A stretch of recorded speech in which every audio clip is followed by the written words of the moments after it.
කොහොමද ඉතින් ඔයාලට ආදරෙන් පිළිගන්නවා මැජිකල් මූවීස් YouTube channel එකට. අද අපි බලමු 2025 රිලීස් වුණු සුපිරි පිලිපීන් හොරර් මූවී එකක්. එහෙනම් වැඩි කතා නැතුව ෆිල්ම් එක බලමු.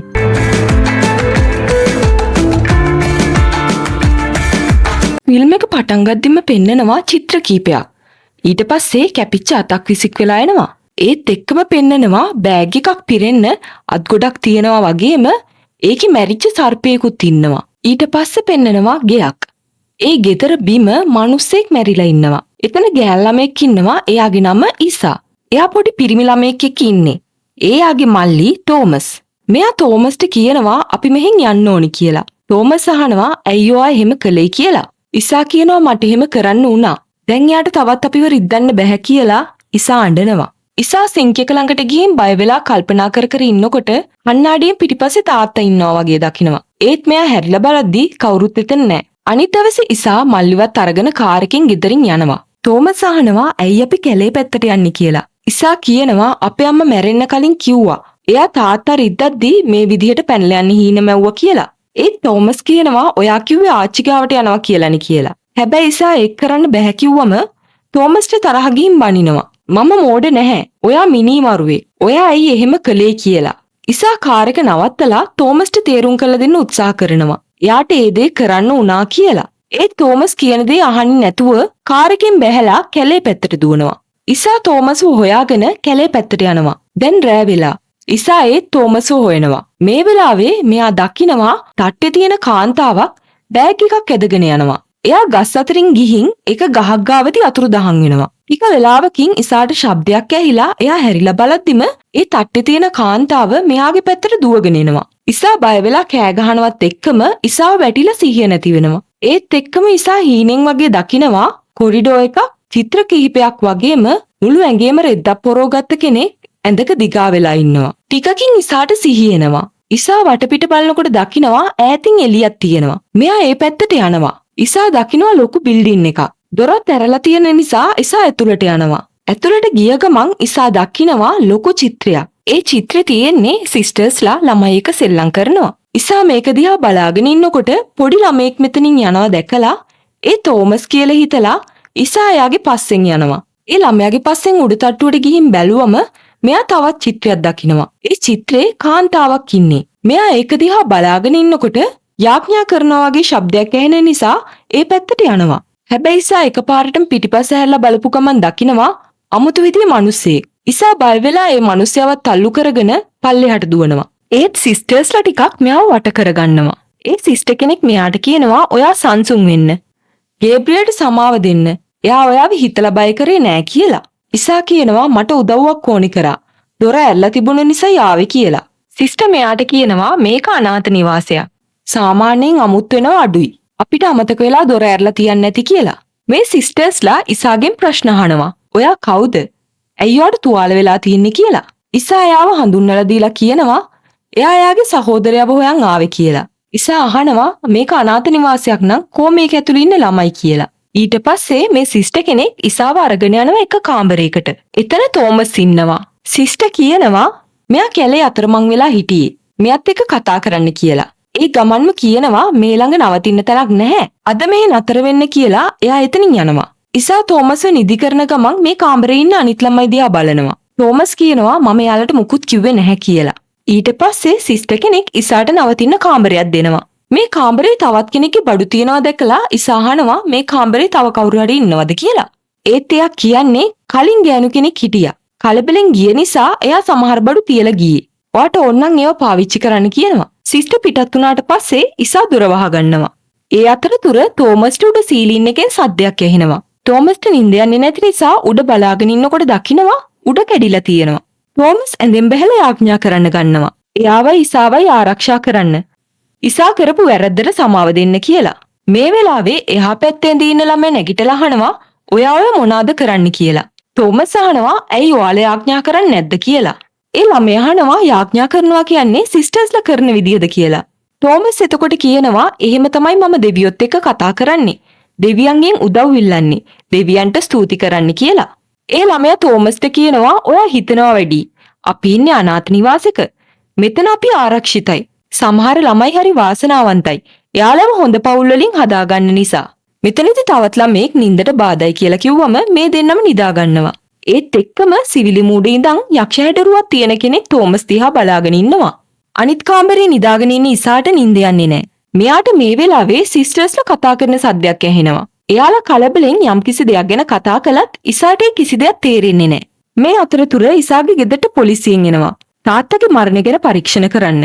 එයාලා ඉසාට කෝල් ගත්තත් එයාගේ ෆෝන් වැඩ කරන්නෙත් නැහැ. ළමයි දෙන්න ගෙදරත් නැහැ. වහනිත් නැති නිසා ඒ දෙන්නව ඉක්මනට හොයාගන්න ඕනි කියලා පොලිස් නිලධාරියා කියනවා.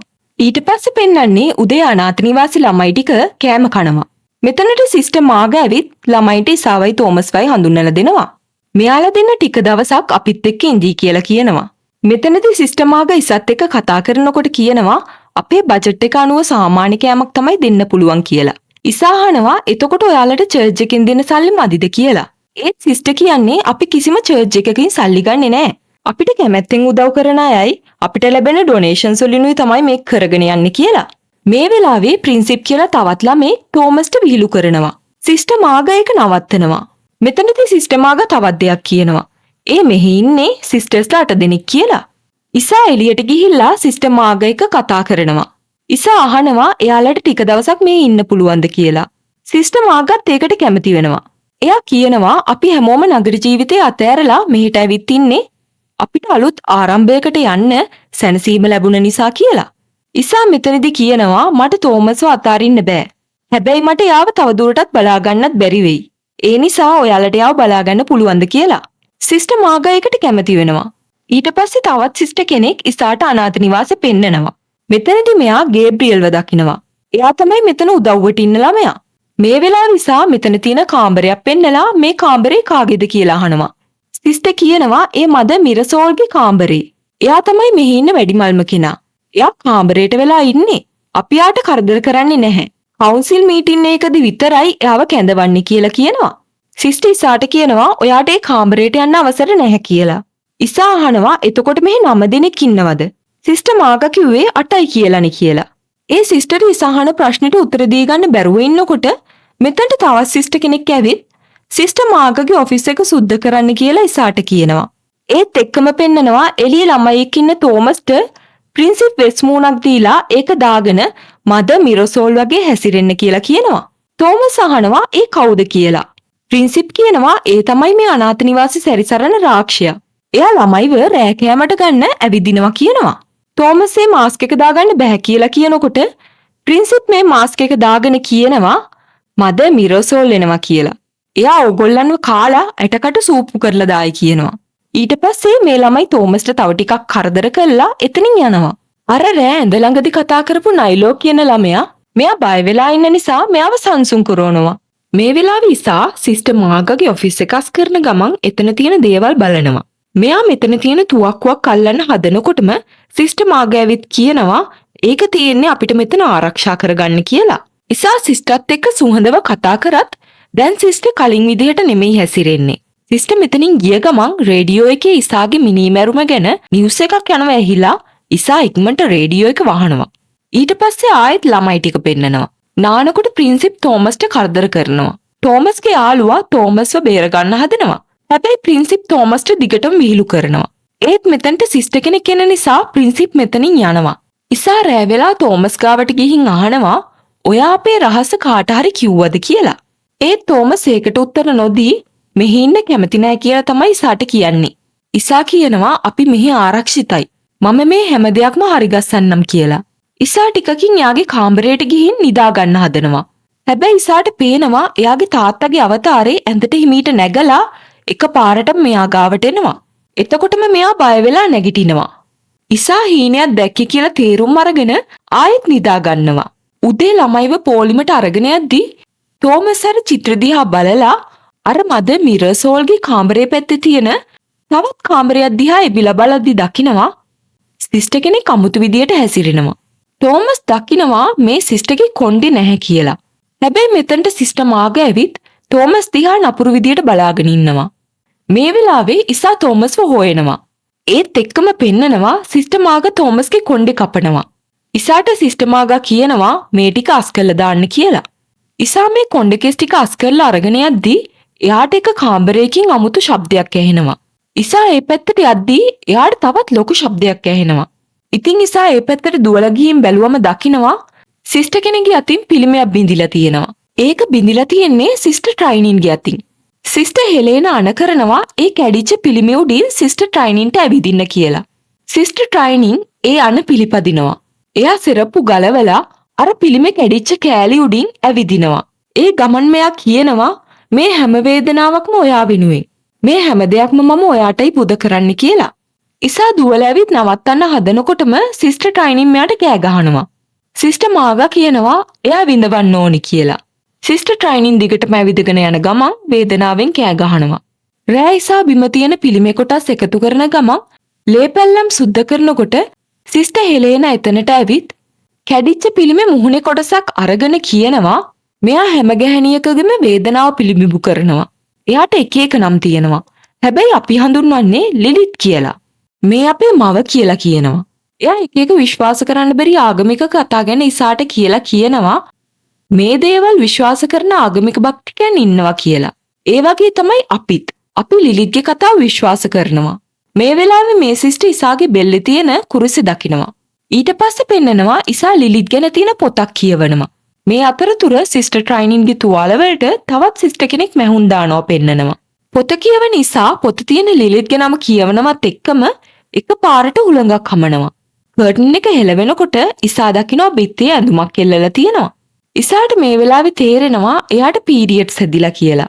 ඉතින් මෙයා පිරිසිදු කරගන්න අර ඇඳුමත් අරගෙන බාත්රූම් එක පැත්තට යනවා. මේ අතර ප්‍රින්සිප් තෝමස්ව අර මද මිරසෝල්ගේ වෙස්මුණ දාගෙන බය කරනවා. ප්‍රින්සිප් තෝමස්ට කියනවා ඔයා දැන් ලොන්ඩ්‍රි රූම් එකට ගිහින් බ්‍රා එකකුයි පෑන්ටි එකකුයි අරගෙන එන්න කියලා. තෝමස් අහනවා මම ඒ දේ කළොත් ඔයා ආයෙත් මට කරදර කරන්නේ නැද්ද කියලා. ප්‍රින්සිප් මේ දෙයට එකඟ වෙනවා.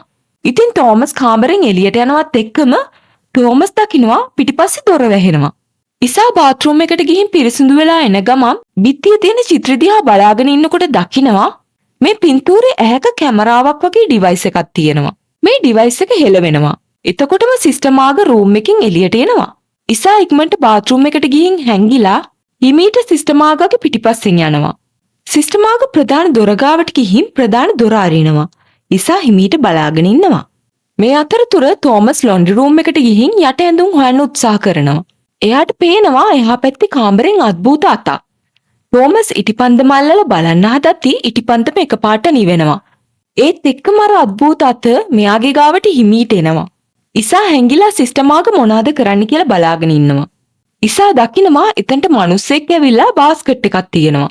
සිස්ටර් මාග මේ බාස්කට් එකේ ඉන්න පුංචි ළමයාවත් අරගෙන ඇතුළට එනවා. මේ වෙලාවේ සිස්ටර් හෙලේනා සිස්ටර් මාගට ඇවිත් කියනවා තෝමස් කාමරේ නැහැ කියලා. සිස්ටර් මාගා කියනවා ඒක නම් ටිකක් භයානකයි. සමහර විට අම්මා යාගේ පස්සෙන් ඉව අල්ලගෙන යන්නේ නැති කියලා කියනවා. මේ අතරතුර තෝමස් දකිනවා අර යක්ෂ අත තියෙන්නේ කාටද කියලා. ඒත් මෙතනදී කවුරු හරි තෝමස්ගේ පිටිපස්සෙන් ඇවිල්ලා කට වහගෙන තෝමස්ව ඇදගෙන යනවා. සිස්ටර් මාගටයි සිස්ටර් හෙලේනටයි ඇහෙනවා මේ තෝමස් කෑ ගහන්න උත්සාහ ගන්න ශබ්දේ. ඒත් එක්කම පෙන්නනවා තෝමස්ව මේ විදියට කට වහගෙන අල්ලන් ඉන්නේ අර ඉස්සෙල්ලා මුලින් ඉසාගේ පැත්තට දුවගෙන ආපු තට්ටේ තියෙන කාන්තාව. ඊට පස්සේ සිස්ටර් හෙලේනා ළමයි ටිකකින් ප්‍රශ්න කරනවා. කවුද තෝමස්ව ලොන්ඩ්‍රි රූම් එකට යවුවේ කියලා. ප්‍රින්සිප් ඉස්සරහට ඇවිත් වැරද්ද පිළිගන්නවා. සිස්ටර් හෙලේනා කියනවා ඔයාට අන්තිම අනුතුරු ඇඟවීමක් දීලා තියෙන්නේ කියලා. ඒත් ප්‍රින්සිප් කියන්නේ නම් එයාට මෙතන ඉන්න බෑ. එයාට මෙතනින් යන්න ඕනි කියලා. හෙලේනා සිස්ටර් මාගාවට ඇවිත් කියනවා මම කිව්වනේ මෙයාලත් එක්ක හොඳින් ඉන්න එක එච්චර හොඳ නෑ කියලා. සිස්ටර් මාගා අහනවා අපි මොකද්ද මෙයාට දෙන දඬුවම කියලා. ඒත් හෙලේනා කිසිම උත්තරයක් නොදී මාගා දිහා අමුතු විදියට බලාගෙන ඉන්නවා. අනිත් දවසේ උදේ ඉසා තෝමස් ගාවට ගිහින් අහනවා කලින් දවසේ රෑ මොකද්ද උනේ කියලා. තෝමස් කියනවා එයාට හරියට මතක නෑ. හැබැයි මොකක් හරි භයානක දෙයක් දැක්ක වගේ මතකයි කියලා. ඊට පස්සේ ඉසාට පොඩි ළමෙක් අඬන සද්දයක් ඇහිලා ගිහින් බැලුවම දකිනවා සිස්ටර් කෙනෙක් පොඩි ළමයෙක්ව නලව ඉන්නවා. ඉසා මෙහෙම බලාගෙන ඉන්නකොට තවත් සිස්ටර් කෙනෙක් අමුතු විදියට දිව දික් කරලා දොර වහලා දානවා. ඊළඟට පෙන්නනවා සිස්ටර් මාග ළමයි කනතැනට ඇවිත් කියනවා ප්‍රින්සිප්ව පවුලක් හදාගන්න අරගෙන කියලා. ඒ නිසා අද ළමයි හැමෝටම අයිස් පැකට් හදලා දෙන්න කියලා එයා කියනවා. ප්‍රින්සිප් ගොඩක් සතුටු වෙනවා. එයාව හදාගන්න ගන්නවා කියලා. තෝමස් අයිස් පැකට් එකක් කකා සිස්ටර් මාගගේ ඔෆිස් එකට වෙලා ඉද්දී සිස්ටර් මාගා කියනවා එයාලගේ කලින් හිටපු ප්‍රධානියා තමයි මේ අයිස් පැකට් හදන්න කියලා දුන්නේ කියලා. තෝමස් කියනවා මගේ අම්මත් මෙහෙම අයිස් පැකට් හදනවා කියලා. මාගා තෝමස්ගෙන් අහනවා මොනවද ඔයා දැක්කේ කියලා. තෝමස් කියනවා දිග ඇඟිලි තියෙන යක්ෂයෙක්ව දැක්කා කියලා. ඒත් මාගා කියන්නේ නම් ඔයා ඒ දැක්කේ යක්ෂයෙක්ව නෙමෙයි. ඔයාගේ බය නැති කරන්න ආපු දේවදූතයෙක්ව කියලා. මේ අතරතුර ඉසා රෑ අර පින්තූරය පරීක්ෂා කර කර ඉන්නකොට ඒ පින්තූරය ඇතුළට යන්න පුළුවන් රහස් දොරක් හොයාගන්නවා. ඒත් මේ වෙලාවේ සිස්ටර්ස්ලා මෙතනට එනවා දැකලා ඉසා ඉක්මනට ඇතුළට ගිහින් ඒ පින්තූරය පිටිපස්සේ හැංගෙනවා. සිස්ටර් හෙලේන ඇවිත් ප්‍රින්සිප්ට දැන් යන්න වෙනවා කියලා ප්‍රින්සිප්ව අරගෙන යනවා. යන ගමන් ප්‍රින්සිප් එයාගේ මාස්ක් එක දාගන්නවා. සිස්ටර් හෙලේනා කියනවා ඔයා යන්න කලින් මද මිරසෝල්ට කියලා යන්න කියලා. සිස්ටර්ස්ලා ඔක්කොම මද මිරසෝල්ගේ කාමරය ළඟ එක් රැස් වෙලා ඉන්නකොට සිස්ටර් හෙලේනා ප්‍රින්සිප් මද මිරසෝල්ගේ කාමරය ඇතුළට අරන් යනවා. සිස්ටර් හෙලේනා ප්‍රින්සිප්ට කියනවා ඔයා මද මිරසෝල් ළඟට ගිහින් කන්ට කරලා කියන්න කියලා. එයා වයස නිසා එයාට හරියට ඇහෙන්නේ නැහැ කියලා. මෙහෙම කියලා ප්‍රින්සිප් තනියම කාමරේ දාලා සිස්ටර් හෙලේනා කාමරෙන් එළියට ගිහිල්ලා දොර වහනවා. මේ හැම දෙයක්ම ඉසාර රහස් කුටියට වෙලා බලාගෙන ඉන්නවා. ප්‍රින්සිප් දකිනවා ඇඳුවට රෙද්දක් පෙරෝගත්ත කෙනෙක් නිදාගෙන ඉන්නවා. සිස්ටර් හෙලේනා කියනවා ඉක්මන් කරන්න. ඔයාගේ අලුත් පවුලේ අය ඔයා එනකම් බලාගෙන ඉන්නවා කියලා. මේ වෙලාව ඉස්සා දකිනවා සිස්ටර් මාගා ඇවිත් තුවක්කුවක් අතේ තියාගෙන කාමරේ දිහා බලාගෙන ඉන්නවා. ප්‍රින්සිප් බයෙන් මද මිරසෝල්ගේ ඇඳ ළඟට යනවා. මෙයා ඇඳ ළඟට ගිහිල්ලා හිමීට රෙද්ද අයින් කරලා බලනවා. හැබැයි මෙයාට දකින්න ලැබෙන්නේ මද මිරසෝල්ව නෙමෙයි. මේ වෙලාවේ ප්‍රින්සිප් එකපාරටම බය වෙනවා. ඇඳ යට ඉඳන් ප්‍රින්සිප්ගේ කකුල් දෙකෙන් කවුරු හරි ඇදලා ගන්නවා. ඒත් එක්කම ඇඳ යටින් යක්ෂයෙක් වගේ කෙනෙක් ඇවිත් ප්‍රින්සිප්ව ඇඳ යටට ඇදලා ගන්නවා. මේ වෙලාවේ හැංගිලා බලාගෙන ඉන්න ඉසාට පිටිපස්සෙන් සද්දයක් ඇහුනම හැරිලා බලනවත් එක්කම අර ගේබ්‍රියල් කියන පිරිමි ළමයා මෙයාගේ කට තද කරලා මෙයා මෙතනින් ඇදගෙන යනවා. ගේබ්‍රියල් මෙයාව ගබඩා කාමරයකට අරගෙන ගියාම ඉසා ගේබ්‍රියල්ගෙන් ප්‍රශ්න අහනවා එයාලා මොකද්ද කරන්නේ? එයාලා ප්‍රින්සිප්ට මොකද්ද කළේ කියලා. හැබැයි ගේබ්‍රියල් බයට කතා කරගන්න බැරුව පොළොව පැත්තට ඇඟිල්ල දික් කරලා මෙයා මෙතන ඉක්මනට යනවා. උදේ ඉසා තෝමස් ගාවට ඇවිත් කතා කරනවා. ඉසා තෝමස්ට කියනවා අපි මෙහෙන් යන්න ඕනේ. මෙහි අමුත්තක් තියෙනවා කියලා. ඉසා කියනවා අපි මෙතනට ආපු එක ලොකු වැරද්දක් කියලා. ඒත් තෝමස් කියනවා ප්‍රින්සිප් මෙහෙන් ගියා. ප්‍රින්සිප් තමයි මට කරදර කරේ. දැන් මට මෙහෙට වෙලා ඉන්න පුළුවන් කියලා. ඉසා කියනවා මාත් හිතුවා මෙතන දාලා යන්න. ඔයාට හොඳ පවුලක් මෙතනින් ලැබෙයි කියලා බලාපොරොත්තු වුණේ. හැබැයි දැන් මම ඔයාව මෙතන දාලා යන්නේ නැහැ. මෙතන අපි නොදන්න අමුතු දෙයක් සිද්ධ වෙනවා. මේ වෙලාවේ තෝමස් ඉසාගෙන් සමාව ඉල්ලනවා. අපේ තාත්තට කරදර කරද්දී මං ආව බේරගත්තේ නැහැ. බයකුල්ලෙක් වගේ හැංගිලා හිටියා කියලා. ඉසා මේ වෙලාවේ තෝමස්ව තුරුල් කරගෙන අතීතයේ වෙච්ච දේවල් අමතක කරලා දාලා අපි ඉස්සරහට වෙන දේවල් වලට එකට මූණ දෙමු කියලා කියනවා. මේ වෙලාවේ සිස්ටර් මාගා මෙතනට ඇවිත් සුබ ආරංචියක් තියෙනවා. ඉසත් එක්ක කතා කරන්න ඕනි කියලා උඩ ඔෆිස් එකට අරන් යනවා. සිස්ටර් මාගා කියනවා තෝමස්ව හදාගන්න අලුත් පවුලක් හම්බුණා කියලා. එයා අදරයට ඇවිත් තෝමස්ව අරන් යනවා කියලා කියනවා. ඒත් ඉසා කියනවා මම මගේ අදහස වෙනස් කරගත්තා. මම තෝමස් එක්ක පිටත් වෙලා යන්න තීරණය කළා කියලා. ඒ වගේම ඉසා කියනවා මම తాවකාලිකව ඉන්න තැනක් හොයාගත්තා කියලා.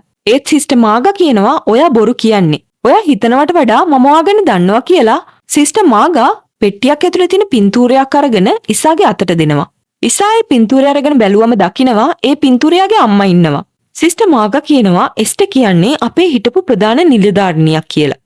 මෙතනට ලැබුණු අනාථ ගෑනු දරුවෙක් නිසා අපේ ප්‍රධානියා මෙතනින් පිට වෙලා යයි කියලා අපි හිතුවේ නෑ. ඒ ළමයා වෙන කවුරුත් නෙමෙයි.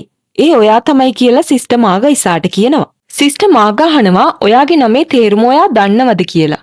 ඔයාගේ නම ඉසබෙල්. ඉසා කියලා කෙටියෙන් කියන්නේ. ඉසබෙල් කියලා කියන්නේ දෙවියන්ට කැපවූ දරුවා කියලා කියන එක. ඒ නම මමයි ඔයාට දැම්මේ කියලා කියනවා. දැන් අපි කවුද කියලා ඔයා දැනගන්න ඕනේ. අපි ලිලිම්ලා. ලිලිත්ගේ සේවිකාව කියලා මෙයා පිටිපස්ස ඇරිලා ඔළුවේ තියෙන එක ගලවනවා. ඉසා දකිනවා මෙයාලට කොණ්ඩේ නෑ. තට්ටේ ගාලා තියෙන්නේ කියලා. මේ වෙලාවේ ඉසා ඉක්මනට මෙතන තියෙන දෙයක් අරගෙන සිස්ටර් මාගාගේ ඔළුවට ගහනවා. සිස්ටර් මාගා බිමට වැටෙනවත් එක්කම ඉසා මෙතනින් පැනලා යනවා. ඉසාගේ පැත්තට සිස්ටර්ස්ලා වගේක් ඉනවා දැකලා ඉසා ඉක්මනට අර පින්තූරෙ පිටිපස්සේ හැංගෙනවා. මාගාගේ ඔෆිස් එකට යන සිස්ටර්ස්ලා දකිනවා සිස්ටර් මාගා වැටලා ඉන්නවා කියලා. මෙයාලා ඉසාව හොයන්න පටන් ගන්නවා. ඉසා මේ හැම දෙයක්ම පින්තූරෙ පිටිපස්සට වෙලා බලාගෙන ඉන්නවා. මේ වෙලාවේ ඉසායි උමග දිගේ ගිහින් තවත් රහස් කාමරයක් හොයා ගන්නවා. ඒ කාමරේ දොර කොහොම හරි ඇරියම මද මිරසෝල්ගේ කාමරේට තමයි මෙයා ඇතුල් වෙන්නේ. ඇතුළට ගියාම ලොකු දුර්ගන්ධයක් දැනෙනවා. ඉසා දකිනවා ඇඳුවට රෙද්දකින් සිරුරක් ආවරණය කරලා තියෙනවා. ඉසා ඇඳ ළඟට හිමීට ගිහින් රෙද්ද අයින් කළ බලනවා. හැබැයි එතන තියෙන්නේ ඇත්ත සිරුරක් නෙමෙයි. බොරු එකක්. ඉසා එතන තියෙන ජනේල දැකලා ඒ පැත්තට යනකොටම ඇඳ එහා පැත්තේ ඇඟෙන් වෙන් වුණු අතක කොටසක් දකිනවා. ඉසා මේ වෙලාවේ කලබල වෙලා ජනේල ළඟට ගිහිල්ලා එළිය බලනකොට දකිනවා පිරිමි දෙන්නෙක් මේ පැත්තට එනවා. මේ අර ඉසාව හොයන පොලිස් නිලධාරීන්. ඉසා උඩේ ඉඳන් පුළුවන් තරම් හයියෙන් කෑ ගහනවා. හැබැයි මේ දෙන්නට කිසි දෙයක් ඇහෙන්නේ නැහැ. ඒත් මේ වෙලාවේ කාන්තාවක් පිටිපස්සෙන් ඇවිත් ඉසාගේ කට තද කරලා අල්ලගෙන ඇදගෙන යනවා. මේ පොලිස් නිලධාරීන් දෙන්න ප්‍රධාන දොර ළඟට ඇවිත් සිස්ටර් හෙලේනාගෙන් ප්‍රශ්න අහනවා. තෝමසු ඉසයි ගැන තමයි මෙයාලා අහන්නේ. මිනිමරුම ගැන විස්තර කියලා තෝමසු ඉසයි ආපු කාර් එක මේ ළඟ තියෙන කැලේ පාරේ ළඟ නතර කරලා තියනවා දැක්කා කියලා කියනවා. ඒත් එහෙම කවුරුත් මෙහෙට ආවේ නැහැ කියලා හෙලේන උත්සාහ කරනවා මේ දෙන්නව පිටත් කරලා යවන්න. ඒත් මේ පොලිස් නිලධාරියෙක් කියනවා අපිට මෙතන ඉන්න අනාථ දරුවන්ව බලන්න ඕනි.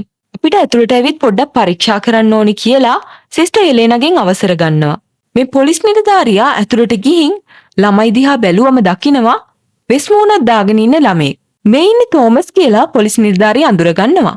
ඒත් මේ වෙලාවේ තවත් සිස්ටර් කෙනෙක් තුවක්කුවක් අරගෙන ඇවිත් දොර ළඟ ඉන්න පොලිස් නිලධාරියට වෙඩි තියනවා. අනිත් පොලිස් නිලධාරියා දුවගෙන ඇවිත් එයාගේ තුවක්කුවෙන් ඒ සිස්ටර්ට වෙඩි තියලා දානවා. සිස්ටර් හෙලේනා කෑ ගහද්දී අනිත් සිස්ටර්ස්ලා ඇවිත් මේ පොලිස් නිලධාරියා වල්ල ගන්නවා. සිස්ටර් හෙලේනා බිම තියෙන තුවක්කුව අරගෙන ඇවිත් මේ පොලිස් නිලධාරියට හොඳටම ගහනවා. ඊට පස්සේ අපිට පෙන්නනවා සිස්ටර්ස්ලා මදර් මිරසෝල්ගේ කාමරේට ඇවිත් ඇඳ අයින් කළා එතන තියෙන උමගක් ළඟ ඉටිපන්දම් පත්තු කරනවා. ඊට පස්සේ පෙන්නනවා ඉසාවයි අර පොලිස් නිලධාරියවයි බැඳලා තියෙනවා.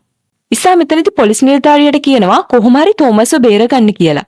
මෙතන ඉන්න කන්‍යා සොයුරියෝ මොන වගේ කට්ටියද මොන වගේ දෙයක්ද කරන්න කියලා ඉසා මේ පොලිස් නිලධාරියට කියනවා. මේ කන්‍යා සොයුරියන්ට වඩා භයානක දෙයක් මෙතන තියෙනවා කියලා ඉසා මෙයාට කියනවා. මේ වෙලාවේ මෙතනට කන්‍යා සොයුරියන් ඇවිල්ලා පොලිස් නිලධාරිය වරන් යනවත් එක්කම ඉසාගේ කට බැඳලා දානවා. ඒත් එක්කම ඉසාට කවුරු හරි hina වෙන සද්දයක් ඇහෙනවා. ඒ සිස්ටර් හෙලේනා. සිස්ටර් හෙලේනා ඉසා ළඟට ඇවිත් කියනවා ලිලිත්ගේ අනුගාමිකයන් අපායට යන්න කැප වෙලා ඉන්නේ කියලා. මම මුලදී ඒකට බය වුණා. ඒත් දැන් බය නැහැ. හෙලේනා ඉසාට කියනවා ඔයත් ලිලිත්ගේ අනුගාමිකයෙක් වෙන්න කියලා. ඉසා මේ දේ ප්‍රතික්ෂේප කරනකොට හෙලේනා කියනවා මාග වැරදි. ඔයාට කවදාක්වත් ලිලිම් කෙනෙක් වෙන්න බෑ. ඔයා දුර්බලයෙක් කියලා. හැබැයි තෝමස්ව අපිට ඕනේ කරනවා. තෝමස් ගාව නම් යම්කිසි දෙයක් ලිලිත්ට දෙන්න තියෙනවා කියලා. හෙලේනා ඉටිපන්දම නිවල දාලා අපි යාගේ හැම ලේ බින්දුවක්ම පරිත්‍යාග කරනවා අපේ අලුත් ආරම්භයට කියලා මෙතනින් යනවා. ඉසා මෙතනදී හොඳටම අඬන්න ගන්නවා එයාගේ මල්ලියෝ බිලි පූජාවකට දෙන්න යන්නේ කියලා තේරුණාම. මන්නියෝ සොයුරියෝ ටික මේ පූජාවට ලෑස්ති වෙනකොට පොලිස් නිලධාරියාව මදර් මිරසෝල්ගේ කාමරේ බැඳලා තියෙනවා. සිස්ටර් කෙනෙක් තෝමස්ව මදර් මිරසෝල්ගේ කාමරේට ඇදගෙන එනවා. මේ උමග ළඟට තෝමස්ව අරගෙන ගිහිල්ලා හෙලේනා කියනවා අම්මේ අපි නැවතත් ඔබට පූජාවක් අරගෙන ආවා. මේක අරගෙන ඔබගේ ශක්තිය වර්ධනය කරගෙන ආපහු නැගිටින්න. ලෝකය ආපහු ඔබගේ නැගිටීමට සූදානම් කියලා කියනවා. මේ වෙලාවේ ඉසා දකිනවා කවුරු හරි යාගාවට එනවා. මේ ගේබ්‍රියල්. ගේබ්‍රියල් ඉක්මනට ඉසා ළඟට ඇවිත් ඉසාව ලෙහනවා. මේ දින දුවගෙන යද්දී සිස්ටර් මාගා ඉස්සරහට හම්බ වෙනවා. එයා තුවක්කුවක් අතේ තියාගෙන ඉන්නවා. සිස්ටර් මාගා තුවක්කුව දික් කරලා කියනවා මට ඔයාගේ අම්මා එස්ටර්ව ඔයාගේ ඇඟ ඇතුලෙන් පේනවා කියලා. ඔයා බලාපොරොත්තු පිරිච්ච කෙනෙක්. ඒ වුණත් අපි අපේ ඉරණම තීරණය කළා ඉවරයි. මට පැවරුණු රාජකාරිය මම ඉෂ්ට කරා කියලා තුවක්කුව එකපාරටම එයාගේ පැත්තට හරවගෙන සිස්ටර් මාගා එයාට වෙඩි තියා ගන්නවා. එතකොටම පොලිස් නිලධාරියා ඉක්මනට දුවගෙන ඇවිල්ලා හෙලේනව තල්ලු කරගෙන අර පහළ වලට වැටෙනවා. මේ සිද්ධ වෙච්ච දේ නිසා කේන්තියින් ඉන තවත් සිස්ටර් කෙනෙක් තෝමස්වත් ඇදලා පහළට දානවා. මේ වෙලාවේ ඉසා සිස්ටර් මාගාගේ තුවක්කුව ගන්නවා. ඒකත් අරගෙන මෙයා උඩට යනවා. පහළට වැටිච්ච තෝමස් ඇස්සැල්ලා බලද්දි දකිනවා බිම ඇටකටු තියෙනවා. පොලිස් නිලධාරියා තෝමස්ව දැකලා තෝමස් ළඟට එනවා. හැබැයි මේ දෙන්නම සිස්ටර් හෙලේනව බලද්දි දකින්න ලැබෙන්නේ සිස්ටර් හෙලේනව ලිලිත් ආහාරයට ගන්නවා. ලිලිත් කියන්නේ මදර් මිරසෝල්ගේ ඇඟට වැහිලා ඉන්න යක්ෂයා. හැබැයි හෙලේනා කිසිම කලබලයක් නැතුව සංසුන්ව ඉන්නවා. එයා ඒ වේදනාව දරාගෙන එයාව ලිලිත්ට පූජාවක් විදියට හිතලා එයාව ආහාරයට ගන්න ඉඩ දෙනවා. මේ වෙලාවේ පොලිස් නිලධාරියා තෝමස්ට කියනවා හැංගින්න කියලා. ඒත් එක්කම මේ මදර් මිරසෝල්ගේ ඇඟට වැහිලා ඉන්න යක්ෂයා ලිලිත් මෙයාලා දිහා බලනවා. බලලා පොලිස් නිලධාරියාගේ ළඟට හිමීට ඇවිත් මේ පොලිස් නිලධාරියාව ඔළුවෙන් අල්ලගෙන ගිලිනවා. හැංගිලා ඉන්න තෝමස් ගොඩක් බය වෙලා මේ දිහා බලාගෙන ඉන්නවා. මේ වෙලාවේ ඉසා මද මිරසෝල්ගේ කාමරයට ආවම සිස්ටර් කෙනෙක්ගේ අතේ තියෙන තුවක්කුව බිම දානවා. මෙතනදී ඉසා තේරුම් ගන්නවා එයාගේ මල්ලිව පහලට දාලා කියලා. ඉසා තුවක්කුවත් අරගෙනම පහලට බහිනවා. එයා දකිනවා එතන වෙලා තියෙන දේ. ඒ වගේම ඉසා තෝමස්වත් දකිනවා. ඉසා තෝමස්ගේ ළඟට ගියාම මෙයාලා දකිනවා ලිලිත් එතනින් යනවා. ඉතින් ඉසා සද්ද නොකර තෝමස්වත් අරගෙන පඩිපෙළ ළඟට ගිහිල්ලා තෝමස් ඉක්මනට පඩිපෙළ දිගේ උඩ නගින්න කියනවා. ඉසා තෝමස් උඩට නගිනකන් තුවක්කුව දික් කරගෙන ඉන්නවා. ඒත් එකපාරටම ලිලිත් මෙයාලගේ පැත්තට දුවගෙන එද්දි ඉසා වෙඩිල්ලක් තියනවා. හැබැයි ඒක වදින්නේ ලිලිත්ගේ අතේ පැත්තකට වගේ. ඉසා ආයෙත් වෙඩිල්ලක් තියන්න හදද්දි තුවක්කුවේ බුලට්ස් නැහැ. ඒ නිසා ඉසා පුළුවන් තරම් ඉක්මනට උඩට නගින්න උත්සාහ කරනවා. ඒත් ලිලිත් ටක්කාල ඇවිත් ඉසාගේ කකුලෙන් අදිනවා. ඉසා ලිලිත්ට පයින් එකක් ගහලා පුළුවන් තරම් ඉක්මනට උඩට නගිනවා. ඒත් එක්කම ලිලිත් ඉනිමග දිගේ උඩට නැගගෙන එනවා. ලිලිත් ඉසා දිහා බලාගෙන භයානක විදිහට ගොරවනවා. මේ වෙලාවේ ඉසාට ලිලිත්ව පේන්නේ එයාගේ තාත්තා විදිහට. එයාගේ මතකයේ එයාගේ තාත්තා යක්ෂයෙක් විදිහට පෙනුන නිසා ලිලිත්ව තාත්තා විදිහට පේනවා. හැබැයි මෙතනදී ලිලිත්ගේ ඔළුවට එකපාරටම වෙඩිල්ලක් වදිනවා. ඒත් එක්කම ලිලිත් පහලට වැටෙනවා. තෝමස් තමයි අර සිස්ටර් කෙනෙක් බිමට දාපු තුවක්කුව අරගෙන ලිලිත්ට වෙඩි තියලා තියෙන්නේ. මුලදී තෝමස්ට බැරි වුණාට එයාගේ තාත්තගෙන් ඉසාව බේරගන්න තෝමස් මෙතනදී ධෛර්යමත් වෙලා එයාගේ අක්කව බේරගන්නවා. ඊට පස්සේ ඉසයි තෝමසුයි තුවක්කුවක් දික් කරගෙන කාමරෙන් එළියට එනවා. හැබැයි එළියේ ඉන්න සිස්ටර්ස්ලා ටික මුකුත් නොකිය මෙයාලා දිහා බලාගෙන ඉන්නවා. ඉසා තෝමස්වත් අරගෙන යද්දි දකිනවා අනිත් ළමයි ටික කාමරයක ඉඳන් හැංගිලා මෙයාලා දිහා බලාගෙන ඉන්නවා.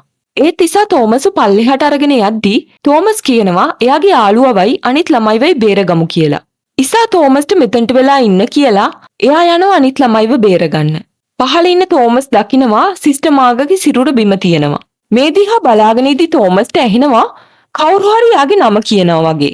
මෙයා හිමීට ඒ පැත්තට ගියාම අර ඉස්සරහ තියෙන චිත්‍රගාවට තමයි යන්නේ. ඒත් එක්කම එකපාරටම මෙයාට උඩ තට්ටුවෙන් කෑ ගහන ශබ්දයක් ඇහෙනවා. තෝමස් ඉක්මනට උඩට ගිහින් බැලුවම මහා අමුතු දෙයක් දකිනවා. තෝමස් හොඳටම බය වෙනවා. නයිලෝව මරලා දාලා එයා ළඟ ඉසා ලේ පෙරාගෙන වාඩි වෙලා ඉන්නවා. ඉසා නයිලෝව කාලා නිසා ඉසාගේ කටින් ලේ පෙරෙනවා. ඉසා හිමීට නැගිටිද්දී අනිත් ළමයි බය වෙලා කෑ ගහනවා. ලිලිත්ගේ ආත්මය ඉසාට ආවේශ වෙලා.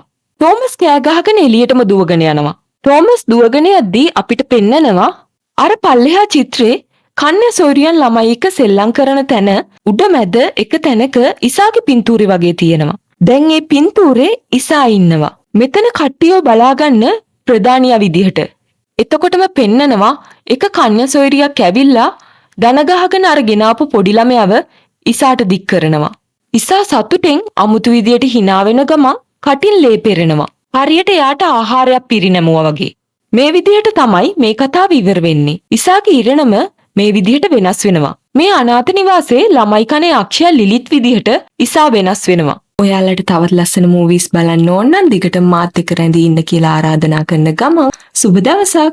Thank you.